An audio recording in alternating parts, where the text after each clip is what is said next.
I'm feeling bold today.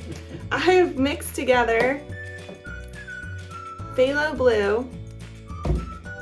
I already have my magenta mixed up from when I showed you how I mixed that.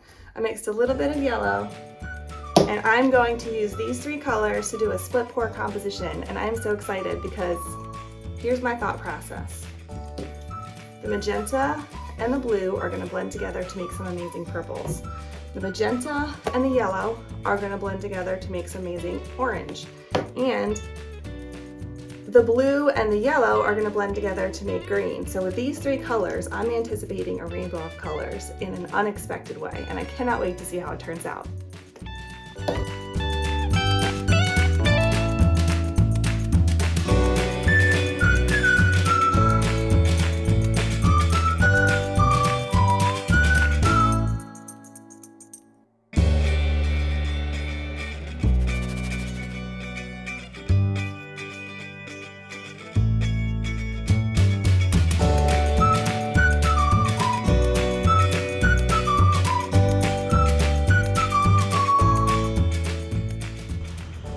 So I have laid down my base colors, the phthalo blue on one side and the titanium white on the other side. I used my hair dryer to move the paints around and smooth them out, and then I'm laying my pour colors right on top of where the white comes together with the blue. I started with the light magenta, followed by the medium yellow, and then I actually decided to add in some of that bright aqua green just because I wanted a little bit more variation to the color, and then I added gold on top of that. You can see I'm going in with the phthalo blue on either side because I want to make sure that on the white side we've got enough blue to frame it out, and then on the blue side I want to make sure we have enough of light color or white to frame it out. And I really love the way that the phthalo blue mixes with the white. It creates a whole array of in-between blues that are just very pleasing to the eye. So I make sure I've got enough paint on either side so that the pour paints over the top will move. I'm going back over with my torch to make sure I get out any bubbles that might have formed from the pour paints. And then I'm taking my favorite blow dryer and covering that over just to start to create some of that chemical reaction in the paints.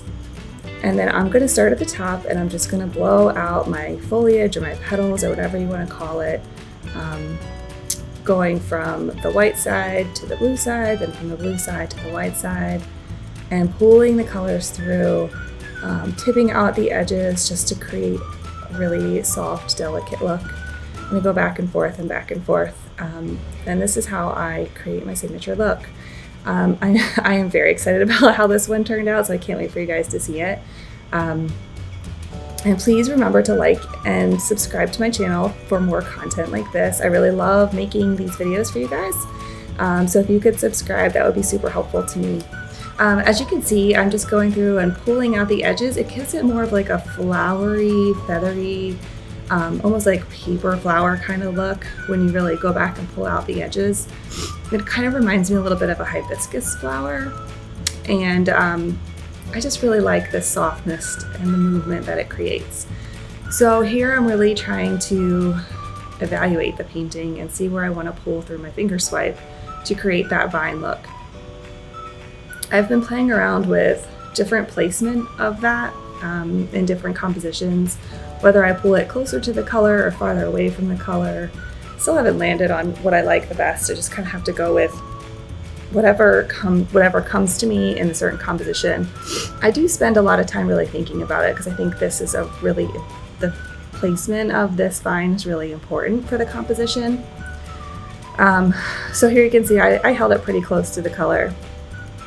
And then I'm just going to go through and I'm going to continue to add in some more finger swipes to add definition in the flowers, to add some life and some originality to the piece. I really feel like this is where the painting can go from good to great. Just kind of finding those areas where I can pull out some more interest. Here I'm actually adding some more of the base color because I really want some division. I felt like that one section was kind of like too big of one chunk altogether. So I actually added some base color, and that will separate the colors and create more definition in there. So I'm just gonna go ahead and turn the music back on so you guys can enjoy that happy tune as I'm creating here, and then I'll come back at the end and show you the finished product.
All right, so here is the finished piece, and I'll bring you in for a closer look.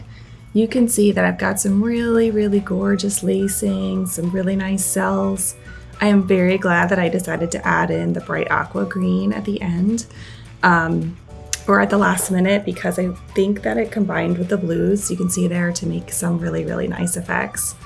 The phthalo blue always dries darker, so you'll see in a second what the actual finished result looks like. It's vibrant, it's bright, it's happy, it has a very tropical feel, at least I think so.